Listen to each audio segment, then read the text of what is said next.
Welcome back to Better Than I Found It, the podcast all things college golf. You're listening to Mike McGraw, the men's golf coach at Baylor. Today's guest has been a friend of mine for a long, long time and is considered by many as one of the most dominant players to ever play at Oklahoma State. His name is Lindy Miller, and he not only won 11 times in college, but was also the low amateur at both the U.S. Open and the Masters while in college, along with being a member of the U.S. Walker Cup team. Lindy went on to play the PGA Tour for 5 years before starting a long and successful career as a club professional in his hometown of Fort Worth, Texas. As a youngster, Lindy had the distinction of being a regular ball shagger for Ben Hogan, and those stories are gold. He also shares memories of college teammates, national championships they won, and other interesting tidbits. Lindy is truly one of the good guys, so I'm certain you'll enjoy this episode.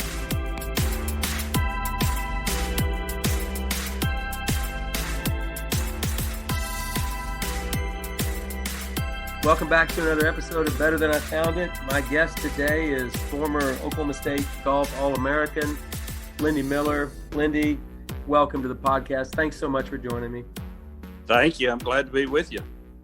You know, this is big for me in a couple of reasons. One, when I was a junior golfer, I really looked up to you. And then when you were in college at Oklahoma State, I obviously looked up to you as a player. But your connection with Ben Hogan is another reason that I really have been looking forward to this podcast, because I know you have some very interesting stories about your time shagging for Ben Hogan and just being around the man. And anybody that knows me knows I'm a big Ben Hogan fan. So I'm kind of looking forward to that. You're one of the few guys hanging around that did a lot of shagging for Ben. Yes, I was very fortunate. We joined Shady Oaks when I was probably 14 years old, and they kind of saw some promise in me, even though I think when I was 13 or 14, I was an 18 handicapper. But they saw some promise. Wait. What? Yeah. When I was like 13, I was an 18. Oh, my gosh. That's, if I could go back in time, I would play Lindy Miller as a 13-year-old, because I know I had a 10 or 11 handicap at the time. But it got better pretty quick, though. I bet it did. But they saw some promise there, and I was hanging out at the club all the time, even though I wasn't working there at the time. But they allowed me as a member to work in the bag room and then also shag for Mr. Hogan, which was, just a great opportunity for me. And I think I told your Baylor guys when y'all were at Shady Oaks a couple of weeks ago, it made a huge impact on the type of player that I was, just being around him. We didn't sit down and at the big table back at the 19th hole and talk about golf swing or anything like that when I was 14 or 15, but just being around him and riding out to the little nine to where he would hit balls every day, and then shagging the balls for him and watching how he practiced, how he did things. And it was incredible. And like I told you guys the other day, nobody believes it because it's so good. It's just scary, but you never moved when he hit balls. And he would start out, you'd pour the balls out wherever he pointed to the ground, and you'd pour the balls out, and he would just start with 3 or 4, maybe 60-yard shots as you ran out to that spot. And then he would just work his way all the way through the bag, wedge 9, 8, 7. You'd back up probably 10 yards each time that he went to his bag to get a new club, and you just basically never moved. And I probably shagged for him 10 or 12 times, and the farthest I moved off the bag was maybe 10 to 12 yards one way or another, and that might have been with a driver. So there's a 24-yard wide fairway that he never missed, basically, in all the times that I shagged for him. Well, I appreciate you saying that. Most people think that all the Ben Hogan stories that are told through the years are just filled with hyperbole, like just gross exaggeration.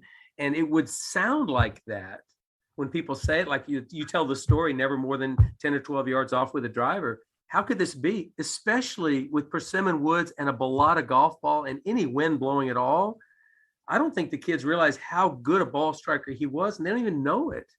That's unbelievable, actually. And when you think about it, it really is. And if I hadn't have lived it, I probably wouldn't believe it either. And actually, this one day, I wasn't shagging, but a good friend of mine, Randy Jacobs, that I went to high school with and played at Arlington Heights with, was shagging for him. And Mr. Hogan went through his whole routine, all the clubs, driver, and then he would wave you in when he decided it was enough, basically.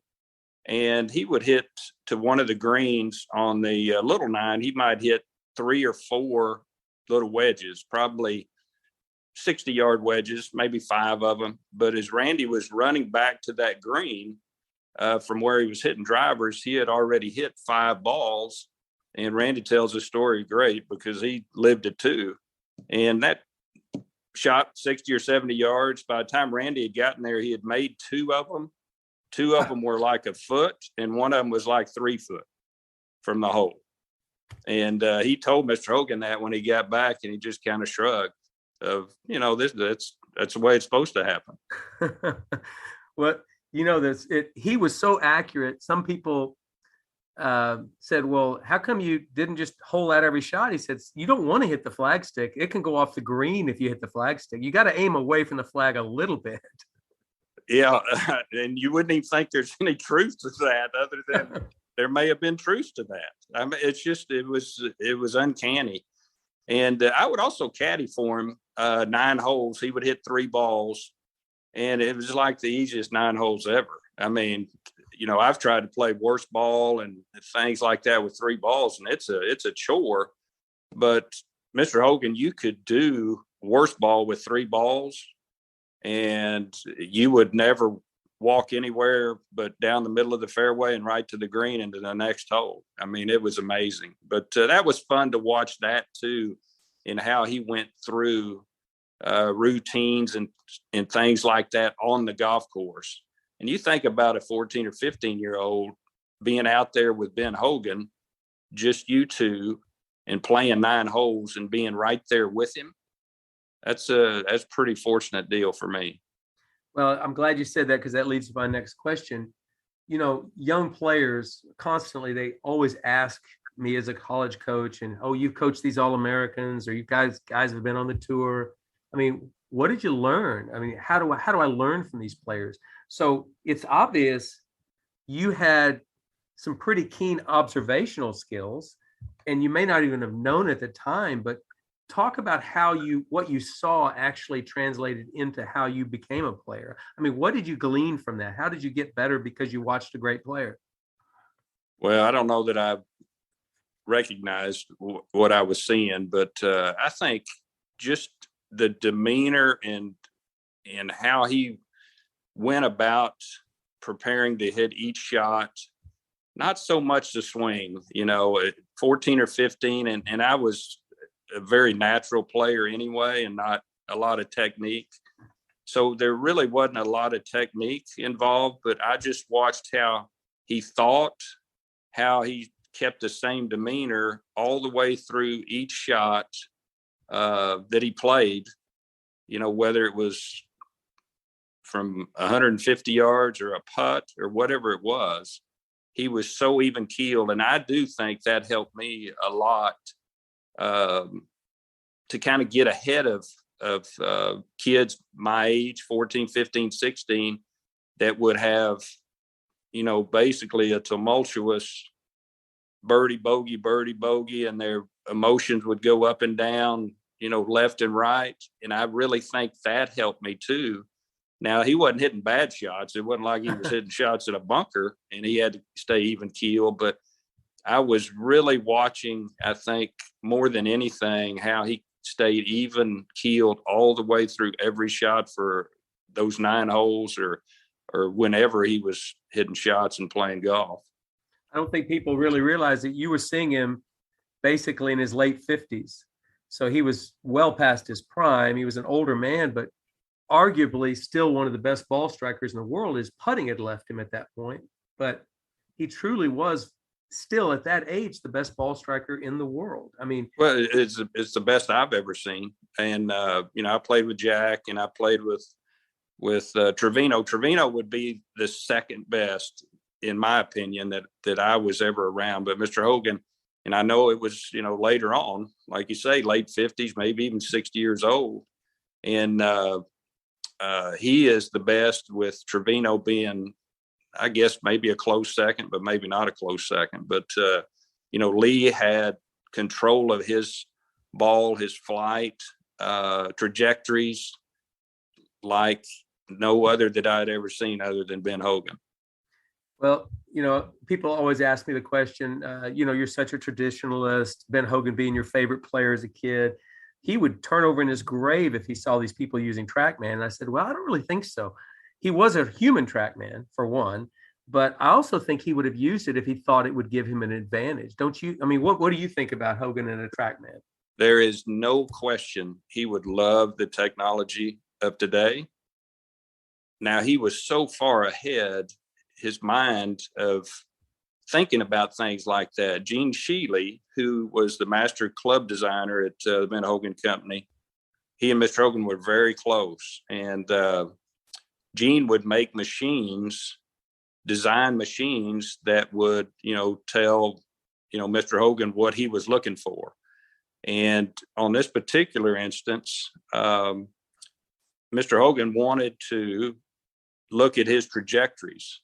Now, this is like TrackMan before TrackMan, but Gene came up with an idea, and they did it at Shady Oaks one day. He got 2 weather balloons, and he sent one up, and I don't know exactly, how high it's going to be, but say it went up 100 feet, and then he got another weather balloon, and it went up, 110, and he would hit balls between those 2 balloons without hitting them to make sure his trajectories were the same. And then when he changed clubs, the lower balloon might go up higher, and the higher balloon might go up higher if it was a shorter iron or whatever. And he would just go ahead and hit balls through those balloons. And so that was kind of TrackMan before the numbers, and the technology would allow those numbers to be displayed on a screen. And he was doing that. Okay, so let's say he had the idea that this would someday come about. He didn't understand the technology or any of that, how it would be. But what do you think about the way Hogan owned what he did? He didn't take golf lessons. Admittedly, he probably took a golf lesson from Henry Picard, who was somebody he dedicated his first book to. But other than that, he never took golf lessons.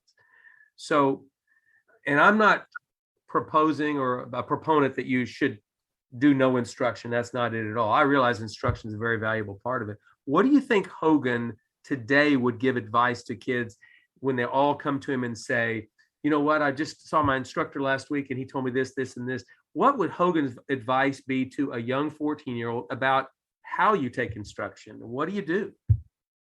It's a guess, obviously, but I think he would say listen to him, but like you say, own it. Go with your own gut and figure it out on your own. And I think, and I haven't talked to Victor about this, but I did read an article about him. But I think that's kind of what Victor has done, Victor Hovland, and he went through a lot of different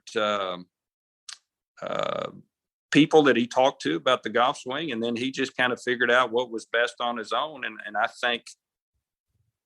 think guys back when Mr. Hogan played talked about the golf swing, and I think he probably took a lot of that to heart, but then some of it didn't work for him and some did. And he ended up owning, what he thought worked for him. And I think, that today's players, because they get so reliant, and not everybody, but, so many people get so reliant on that instructor, it's hard for them to make adjustments when they're out on the golf course and things like that. And if they kind of own their own swing, maybe experiment with different types of swings, different types of swing thoughts, it may help them in the long run of being able to, hit the shot that they need to, or if they get into a slump, get out of the slump, but they understand the swing more themselves instead of having to go immediately and, get that help from somebody else. And I think that's what he did. because he experimented with a lot of things, and that could have been from a lot of different people that he had talked to about the swing that he may have never mentioned, but he just discarded a lot of that stuff. And I think, like I say, I think Victor Hovland's done a lot of that too. He discarded a lot, but then he got to where he found the right thing for him, and obviously it's working. It is working very well. That guy plays good almost every single week. And man, he's just got such a great personality. Love Victor Hovland. So I learned something already from you, that you were not a very good player at 13. Nope. Just imagine growing up, watching you play and knowing your record, that he must have been good from day one. Great to hear that you were not a good player at 13. That's awesome. But the question is, and this is the question I've never asked you and always wanted to, and we're going to get it out today. And that is, how in the world did Mike Holder, in his second recruiting class at Oklahoma State, get Lindy Miller to come from Fort Worth north to Stillwater? Now, I'm going to compare this to Mike Holder getting Scott Verplank, whose entire family went to the University of Texas for 100 years, right, to Stillwater, and Pablo Martin coming from Malaga, Spain to Stillwater. Nobody thought either of those two things could happen, but nobody ever talks about how did he get Lindy Miller to Stillwater. That must be amazing. Well, good question. And, back then I just always expected to go to Texas. I admired Ben Crenshaw growing up, all the records that he had here in the state. And I was always, trying to catch him. He'd shoot 20 under in the state junior to win. I shot 18 under. I didn't get there. So I was always watching him. And even though he was 6 or 7 years older, they were winning national championships at Texas. He was winning individual championship freshman year, sophomore year. And that's who I wanted, or who kind of I aspired and admired and wanted to become a player like Ben Crenshaw. And we actually had some mutual friends at Shady Oaks that Ben stayed with when he was up here at Colonial. So I played with him at Shady Oaks, got to know him. And that was really what I had expected to do, is just go to Texas. And, I had a lot of offers. And this was Southwest Conference down here. I didn't even really know that much about the Big Eight. Mm-hmm. And, I knew about Oklahoma and Nebraska football, but this was Southwest Conference. And, you had Texas and you had Houston. So I had offers from all those schools, also USC, Florida, Georgia, Wake Forest, offered the Arnold Palmer Scholarship. And really that was just too far. I didn't want to get too far from home. But Coach Holder called, and actually, and you may not know this, but Art Hall, who was the pro there at Shady Oaks, he went to Oklahoma State. Yes, I knew Art. He grew up in Tulsa and won the state junior, and then went to Oklahoma State. He didn't say anything about me going there.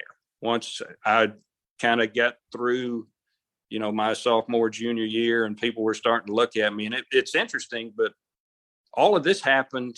The recruiting was so much later now, or back then, than it is now. All this was happening kind of fall of my senior year and then spring of my senior year. So I hadn't decided where I was going to go until then. But Coach Holder got in touch with Art, and the guys stopped on their way to the Border Olympics. They were driving from Stillwater to Laredo, and they stopped at Shady Oaks and played. So I kind of met everybody. And there were a lot of Tom Jones, who just kept beating me at the Texas-Oklahoma Junior. He beat me 2 years in a row. I finished second. He finally got old enough to where he would go to school, and I was able to win that year after he started at OSU. But he was on the team, so I knew him. But that's really all I knew about the school up there. Houston, Dave Williams would call every Sunday night, and we'd talk, and he just knew I was coming to Houston. I had a real good friend, Robert Hoyt, that I went to high school with, and he moved to Houston his senior year in high school, won a state high school, but we're still very good friends. And so Coach Williams just figured I was a done deal for Houston. And a good story, Coach Holder and I laugh about this now, but at the NCAA at Stillwater Country Club, Coach Harris's last year, when they had picked Coach Holder to be his successor, he was out at Stillwater Country Club, and he was talking to Dave Williams, and he says it was right. He can remember to this day, they were right there on the putting green. And he asked Dave, he said, is there anybody in Texas that is a good player coming up? And he came right out and said, is this Lindy Miller any good? And Dave Williams said, nah, you don't need to worry about him. He's coming to Houston. So we still laugh about that. But funny. I went to Texas, the visit, I just went down by myself, stayed with the players. Coach Hannon probably didn't do a great job on the recruiting side, but there was a plan there anyway. It was going to work out the way it was supposed to work out. But in Houston, I went down a couple of times, but Coach Holder said, I want you to come to Stillwater last after you visit everybody else. So we did that. He had my parents go, which meant a lot to me. He flew us. I mean, even though it's a short drive, he flew us from Dallas to Oklahoma City. He picked us up in Oklahoma City, drove to Stillwater. We stayed at Student Union. We met everybody at the business school, president of the university, everything, red carpet, did it the way, he knows how and the way it's supposed to be. That'd be orange carpet up in Stillwater, right? That's true. Sorry about that. Okay. Get hammered on that deal. Yeah, you would. But we did all that. We went to his house. Michelle was probably only like 2 years old. Robbie, she made some great chocolate pie that we still eat every once in a while. And I always tell Coach Holder that's the only reason I went up there, because of that. Well, but I'll just tell you that when I got there in '97, we had an official visit, and we were over at the house, and Robbie said, okay, I got recruiter pie here. And it was that same pie. They call it recruiter pie. It is. And it's fabulous, still fabulous. But it was just when I left there, and even before I left there, I knew that was the spot for me, just because the family atmosphere just seemed like it was where I was supposed to be. And the school being a big part of the town. I mean, you get in Austin, the school's engulfed by, so much other stuff. Houston's a huge city. And it just felt right. And, with Tom being there, that helped, because like Coach Holder said, if you'll come here, we'll win national championships. And I just believed, with Tom being as good as he was, and I didn't know Jamie, much then. I knew he was a good player and everything. But I thought, with us two and some other guys, we're going to win national championships, and that's what it's all about. That's what I want to do. Well, and that is what happened. We're going to talk about that in a second. You just mentioned Jamie Gonzalez from Brazil. And Mike played in the Brazilian Open in 1974, and I think that's where he discovered Jamie. So I think, and I don't know if I have that story correct, but could you tell me the story about Jamie getting to campus for the first time? Because I think that needs to be told. Well, now, he got there the year before I did, okay. But they were still talking about this. So, and I can't imagine doing this, but Jamie decides to come to Oklahoma State. He lives in Rio de Janeiro, Brazil. Now, he's done a lot of traveling. He traveled a lot in Europe and played amateur golf over there, junior golf with Seve, and got to know Seve and everything. And so, he's okay on the travel part, but he picks up and he's going to Stillwater, Oklahoma from Rio de Janeiro, Brazil to play golf. So, I mean, I don't even know how long it took him to get there that first flight, which would have been let's see, I started the fall of 74. So this would have been the fall of 1973. So I guess he goes Miami, maybe Dallas to Oklahoma City. So he gets there. I don't even know, if that takes a day or, depending on the flights and all of that. So he gets there and he gets his bags and everything because he's used to the travel. So he goes outside and there's a taxi. So he says, can I get a taxi to Stillwater? I mean, he's got no idea where it is. What is it, 60 miles or something? Yeah, it's 70 miles almost. So he gets there, it's a taxi and everything, shows up. He hadn't shaved in 3 or 4 days or something. And Tom and those guys were just cracking up because he got out and of the taxi at the course because he went straight to the course and they were out there. And then he didn't know what to do because down in Rio, he'd always had caddies. So he got all his stuff unpacked, got his clubs, and he asked Tom and them where the caddies were. And they said, there's no caddies here. And so now he's got this staff bag and he's got to carry it. He doesn't even know how to carry a bag. Usually you'll carry your bag kind of horizontal to the ground.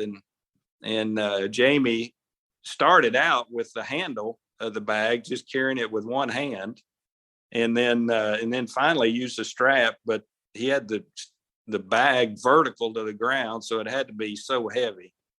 But it's really a testament to him. And I wasn't there that first year, but I know that first year had to be hard for him. And to hang in there for 4 years, basically, and continue to improve and things like that. And he is a great guy, and he was probably the best ball hitter that we had. And I can remember really being in high school, coming down to Stillwater Country Club and watching him hit a driver on the 5th hole into a 30-mile-an-hour wind, and it never got above 10 feet off the ground. And he was 50 by the other guys in the group because they were hitting these balloons up there into the wind. Yeah, it's really a knuckleball, almost like what the balls will do today, but on a lower flight back then. But it was impressive. He always had a lot of funny stories because he was outgoing. I mean, people loved him, and he would talk, and it was just, it was great to be with him and around him. But he did a lot of traveling with Seve over in Europe. So we had, he brought all these Pringle sweaters back with him, cashmere. I bet he had 8 or 10 of them. And I bet they were $200 or $300 back then each. And so at Iba Hall, they had the laundry, the washers and dryers down in the basement. So somebody said, are you going to wash those sweaters? So he said, yeah, I do need to wash them. I've been wearing them a little bit. So he went down there, put them in the washing machine and dried them. Oh, no. And they came out the size of like a doll would wear. I mean, it was like 6 inches tall or something. And every one of them obviously were ruined. And I can't give him too much grief because I went down there one time and was doing laundry, and my roommate, Steve Talbot from Snyder, said, here, try some of this. And it was Clorox. He said, this stuff will get it a lot cleaner. So, I had no idea. I had all kinds of colors in there. So I just poured a bunch of this stuff in. And, it came out with white spots, and, the shirts had big white spots. Actually, as a fashion play, I should have known that that was exactly, that was what the deal was going to be. But I ruined all those clothes. Wow. Well, Jamie Gonzalez is somebody the modern day kids or even modern day people that know about golf wouldn't know about him. Great memory there. I love that. You played on 2 national championship teams, 1976, 1978. You were low amateur in the Masters and the U.S. Open, I believe. Right. Correct. You were on the Walker Cup team. It's obvious you were the Fred Haskins Award winner. Your time at Oklahoma State was filled with pretty much nothing but success. And so we'll talk a little bit about that, but also we'll talk about your teammates, because you had several teammates that went on to play, were all Americans and went on to play the PGA Tour. David Edwards, Bob Tway, Jim Woodward, Tom Seekman, Jamie Gonzalez, Britt Harrison, all those guys played professional golf, and I'm probably missing a couple. But let's talk about, if we could, David Edwards, because David, he's actually a good friend of mine. I've known David since, he was a junior golfer in Oklahoma, and he wasn't really a highly touted junior player. He made himself into a player. And before you talk about him, I want to tell one story. David was playing the PGA Tour when I first got there at Oklahoma State, and he was trying out 3-woods one day, and he had 3 different 3-woods, and I was watching him hit them, and you know how straight David hit the golf ball. And so he's hit about 40 of them, about 10 or 15 with each one of them. And we're going out to pick up those balls, and one of the players came over, and the pile was so small, the player thought he was picking up a pile of wedges he had just hit. Now, am I exaggerating, or would that be the truth? Because that was the straightest 3-woods I'd ever seen in my life. No, that's the truth. It's amazing, how straight he hit it and how consistent it was. And, when he came to OSU, like you say, he wasn't highly touted, but he continued to improve each year. And we were kind of on different ends of the spectrum. I mean, we've done so much traveling together. We traveled when we played the tour, we got on the tour the same year. We stayed together at the tour school, trying to get on that first year and the stress and strain that, all of that. And we're totally different. I'm more of a feel. I just soon not practice and play, but he loved to practice. And when he was at school, he honed. It's almost like a Ben Hogan. I think he experimented with a lot of different things, and then he found the right thing. And it was really, really incredible. And on the tour, he would have been leading driving accuracy if it had not been for Calvin Pete. I mean, Calvin Pete hit it straighter, but he would just edge David out every year. And but how consistent he was with a swing that I think he did own, and that he did, figure out what worked best for him and in a consistent manner. And he enjoyed doing that too. He enjoyed tinkering, and he enjoyed that. I'm kind of the other way. I just soon go play.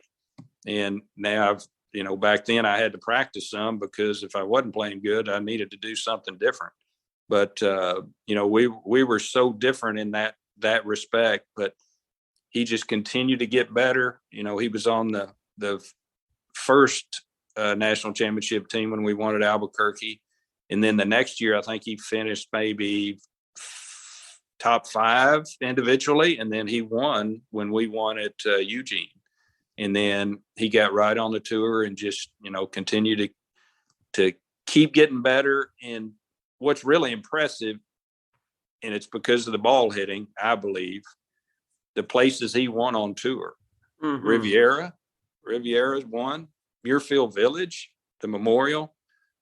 He won at Hilton Head. I mean, those Hilton Head, if you don't hit it straight, you can go ahead and just keep playing, because there's trees everywhere and little bitty greens, and it was right up his alley. But it was really neat to see, how he continued to improve and what he did, ultimately too, on the tour and Champions Tour when he played there and won one time there as well. Yeah, I think it's kind of hard for kids or young players to relate today to a guy like David Edwards, who did win 4 times in the tour. Yeah. They don't even relate to it. And David's never hit a T-ball as far as any of the 10 guys I've got on my team right now. But it was a nice way. I've always believed that we all have talent. We all have talent. Everybody has talent, but certain people develop their talents more. So, I look at David, and I would use the old term I used with a player here at Baylor named Kyle Jones, who's on the Korn Ferry Tour right now. But, some people have been given a lot. David did a lot with what he'd been given. Yep. And it's just kind of amazing how great a player he became. And he was not even the best player at Oklahoma State, because there were several of you that were better than he was, but he won that NCAA his senior year. Absolutely. Yeah. I want to know how you got the nickname Log, L-O-G. And I think this might speak to your personality a little bit. I don't know, but you're the best player in college golf, and they called you Log. That's not a very nice title. Oh, that's a good one though. That one stuck. That my freshman year, I roomed with a guy named Larry Sock that was from Nebraska. He was a sophomore, and I think Coach Holder thought, Larry was very laid back. I was laid back. He thought it'd be, a kind of a good mix to live there in Iowa. And that first semester, I mean, there was a lot of stuff going on, and like the first week of school, I go back and I played in the amateur. Actually, David and I both played in the amateur. And so we missed the whole first week of school. And I had never been to the campus other than that one visit. So, I mean, I didn't even know anything. And I was there a week late. And it was like, we've got to qualify this day. And I'm going to the Serotonin Center for a class that's got like 600 people in it. And I mean, I am lost. And so sometimes I'll just kind of lay down, and whether it's a stress reliever or not, and just start sleeping. And I slept a lot that first semester. And Larry Sock just came in one day, and I think there were some other guys in the room. The dorm experience was so great. That athletic dorm, living there with all the guys. I mean, it was fabulous. But I think some of those guys were in there, and Larry just said, "You're like a log." And so it just stuck, and it was the LOG from there till now. And I did some things to kind of help along with that. The all college, it was always slow down there at Lincoln Park, and I think I was leading the tournament, and about the 16th hole of the last round, there were like, or 15, I can't remember which one, but there were like 4 groups on the tee. So I just laid down and went to sleep. And because it was going to be 30 minutes or so, and I just put my head on my bag, and a reporter got a picture. And the bad thing about it was every time a group hit, it woke me up because of the strike of the ball. And then I'd have to go back to sleep for 8 or 10 minutes. But, that kind of added to that lore too. But it was, and I don't know, I can just sit. If I sit still, not so much today, but actually still got a little bit of it today, where if you just sit still and get quiet, you can kind of go to sleep. It's kind of a nice deal. Well, you played a couple of years on the team, 3 years, I believe, with Bob Tway, who went on to win 8 or 9 times on the tour and a major championship. He had a nickname, Brillo. Obviously, that was because of that hair that he had, Brillo pad for a head. But tell me about Bob. He was one of the hardest working guys I ever remember. Yeah, he was just there as a freshman, but, obviously I was around him a lot after that. But when he came in, he worked hard, and it was me and David and Britt Harrison were kind of the top 3 spots, because we had graduated Jamie and Tom, and Brillo and Raphael got those other 2 spots. And Brillo came in and played good. I mean, it's hard for a freshman to, really play consistent, but we knew we had a good one, obviously, with both of those guys. But we could tell from how they could play that they were going to help us, and they were just going to continue to get better and hone their games to basically be a tour player one day, both of them. Yeah, and actually Bob ended up being the Fred Haskins Award winner 3 years after you were, in 1981, his senior year. So that brings me to another story. In August 1st of 2007, I get a phone call from Lindy Miller. And I think you remember this phone call. And basically it was about Mikkel, your son, Mikkel. And Kevin, Bob Tway's son, Kevin, was already set to come to school in about 3 weeks, but Mikkel wasn't set to come to school. And I remember this phone call like it was yesterday, and I'm thankful that you called that day. Tell me about that. Well, I'm thankful you took it, and it worked out the way it was supposed to. But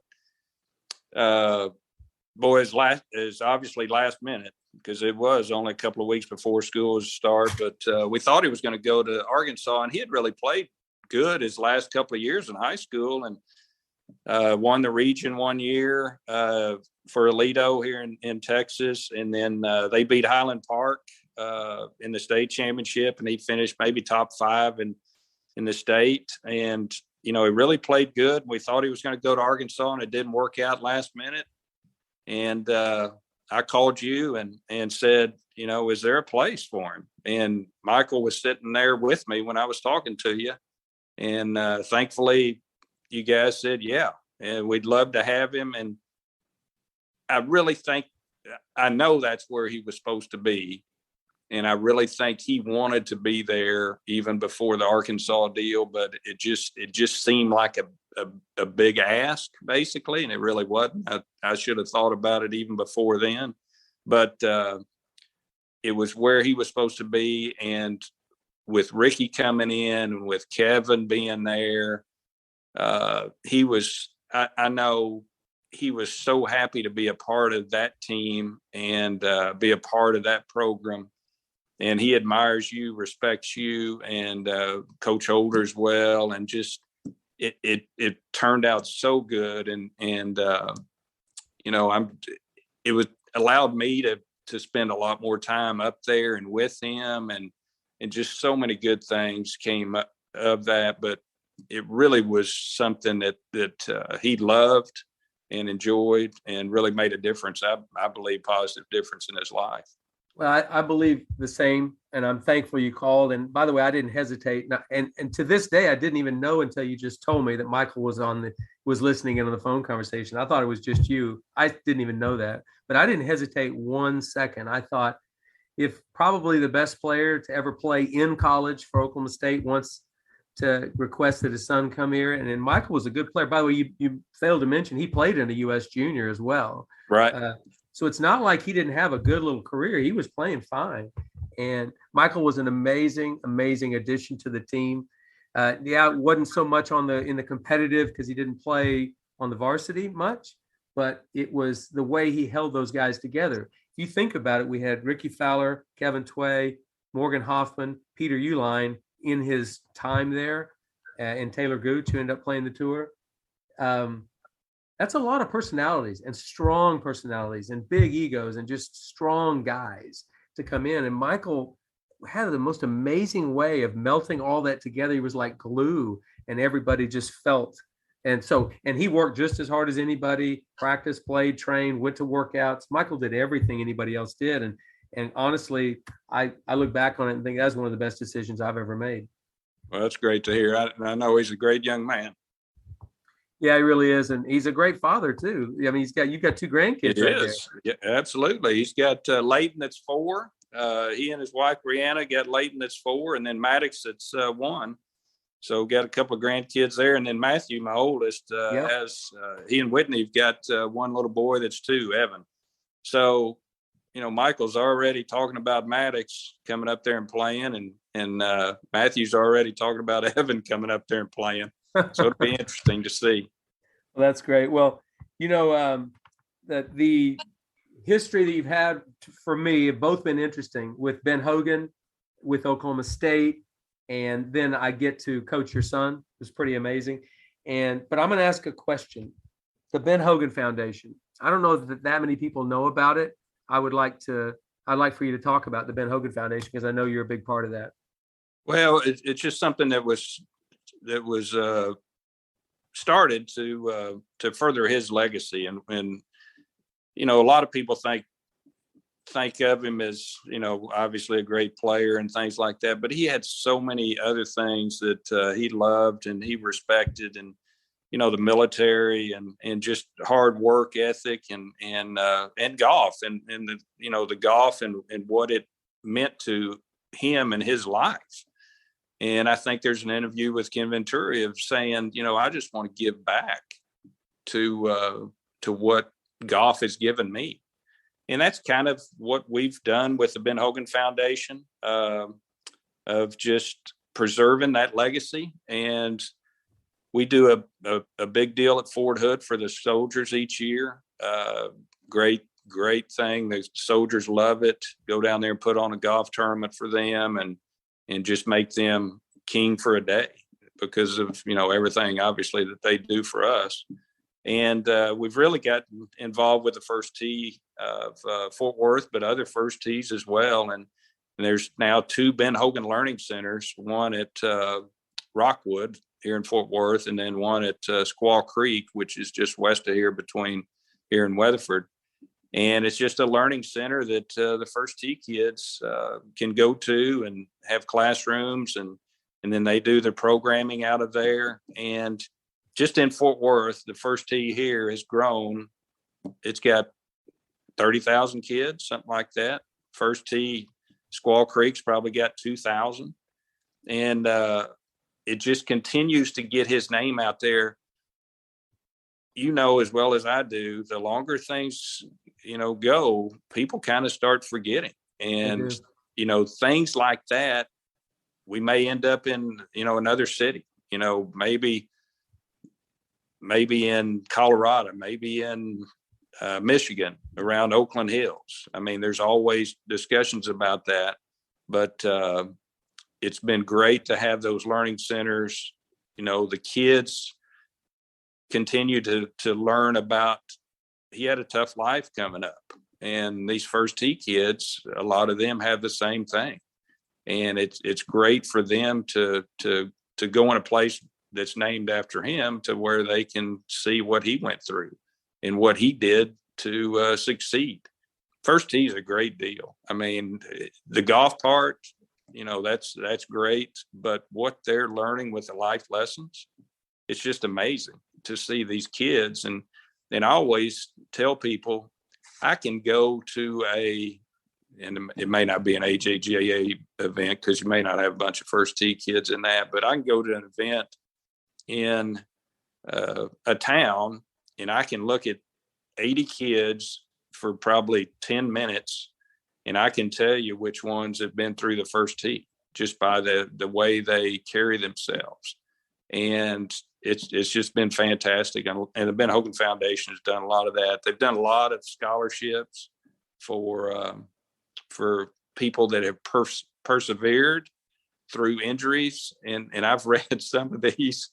I mean, these kids have been, ACL twice, down for a year and a half, and, whether it be football or, whatever, and they come back and they just continue to come back. And it's so wonderful to hear those stories. And so we continue to do a lot of scholarships and things like that. So it's been great. I'm not quite as involved. We do a tournament in the fall, and I am involved a lot in that. We do that at Shady Oaks, but it's been great to be associated with them. And Robert Stennett, who is our executive director, the whole time has done a great job too. So it's been fabulous. I know Mr. Hogan, if he were still alive, would love the initiatives that the Ben Hogan Foundation has done. Not just the fact that it's carried on his legacy, but just the values and the things you're trying to teach these young people. So I think that's fantastic. So before we finish up, I'm going to ask you one question. So this actually relates to what we talked about earlier. You were a pretty average 13-year-old golfer.